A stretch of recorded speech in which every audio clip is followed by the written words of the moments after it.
अमर शहीद अमर रहे, अमर रहे, अमर रहे, अमर शहीद अमर रहे, अमर रहे, अमर रहे। 21 জুলাই শহীদ তোমাদের আমরা ভুলছি না, ভুলবো না, ভুলছি না, ভুলবো না, 21 জুলাই শহীদ তোমাদের আমরা ভুলছি না, ভুলবো না।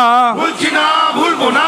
তৃণমূল কংগ্রেস জিন্দাবাদ, জিন্দাবাদ, জিন্দাবাদ। 21 তোমাদের রক্ত বৃথা হবে না, হবে না, হবে না, হবে না, 21 জুলাই শহীদ তোমাদের আমরা ভুলছি না, ভুলবো না।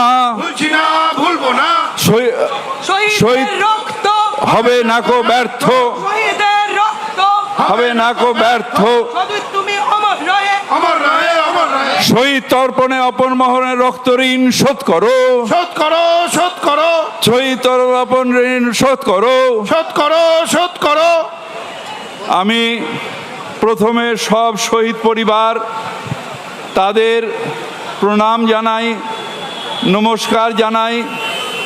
আপনাদের প্রিয়জনের আত্মত্যাগের জন্যেই আজকে তৃণমূল কংগ্রেস হয়েছে এবং নিশ্চিতভাবে শুধু 21 জুলাইয়ের শহীদ নয়, তৃণমূল কংগ্রেস বিভিন্ন জেলায় প্রত্যেকটা গলিতে গ্রামে গঞ্জে আত্মত্যাগের মধ্যে দিয়েই মানুষের রক্ত ঝরিয়ে ঘাম ঝরিয়ে তবে সেই তৃণমূল কংগ্রেস সৃষ্টি হয়েছে এবং সেই সৃষ্টি তৃণমূল কংগ্রেস নিশ্চিতভাবে 34 বছরের বাম অপশাসনের অবসান করেছে।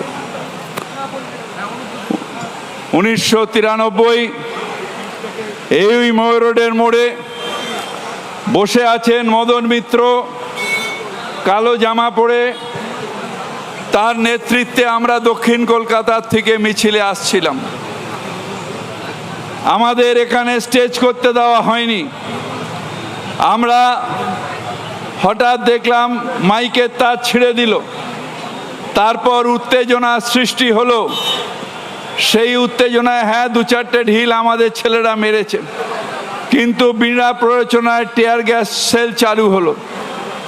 এরপরে আমি ওই ঠিক মেয়র রোডে যেখানে স্পোর্টস জার্নালিস্ট ক্লাব ওইখানে দাঁড়িয়েছিলাম, দেখলাম কতগুলো পুলিশ দৌড়ে দৌড়ে আসছে, তার অফিসার আটকানোর চেষ্টা করছে, নিজের অফিসারকে ধাক্কা মেরে ফেলে দিয়ে তারা বিনা প্ররোচনায় গুলি চালাতে শুরু করলো।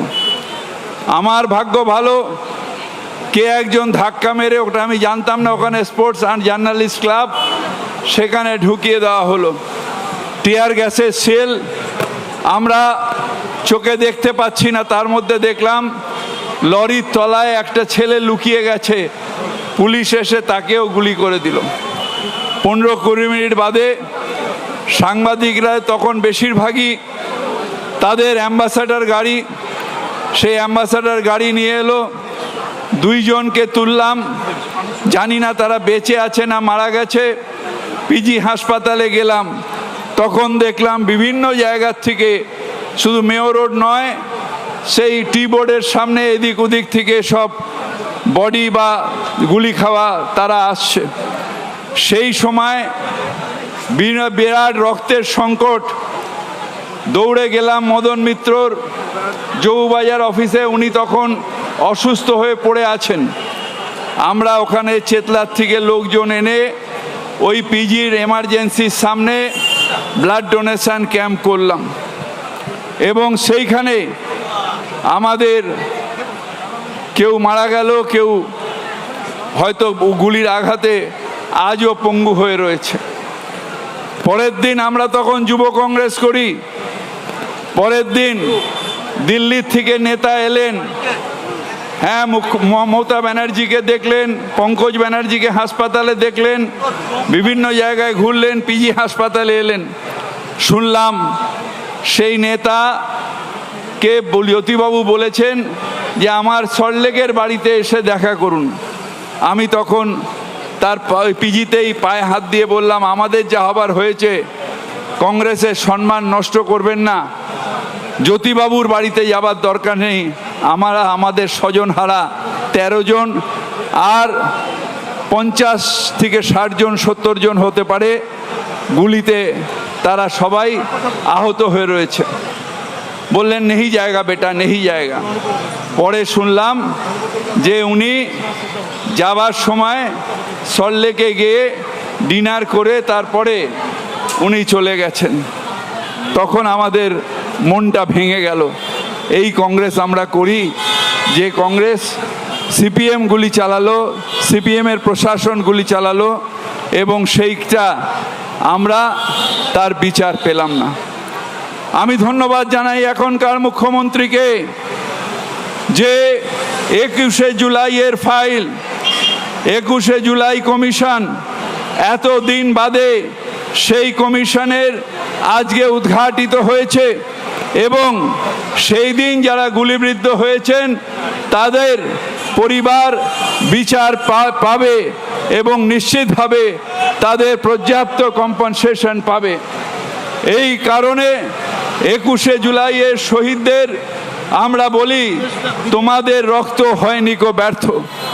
কিন্তু আমি তার সাথে সাথে একটা কথা বলি নিশ্চিতভাবে, মমতা বন্দ্যোপাধ্যায়ের নেতৃত্বে আমরা লড়াই করেছি, কিন্তু আজকে প্রশ্ন করি রক্ত বড় না ভক্ত বড়? কবে রক্তের ছেড়ে দিয়ে রক্তের মোহ, রক্তের সম্পর্কের মোহ ছেড়ে দিয়ে ভক্তদের কাছে আসবে? তাই আজ যেখানে 21শে জুলাই সেইখানে সমাবেশ, যেখানে 21শে জুলাই সেইখানে মানুষ, সেইখানে শহীদ পরিবার।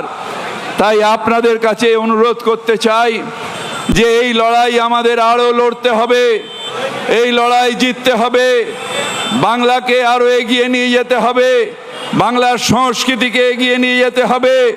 আমরা মাথা নত করব না, আমরা কারোর সামনে মাথা নত করব না, আর বারবার করে বলবো শহীদের রক্ত হয়নি কো ব্যর্থ, শহীদের রক্ত হবে না কো ব্যর্থ।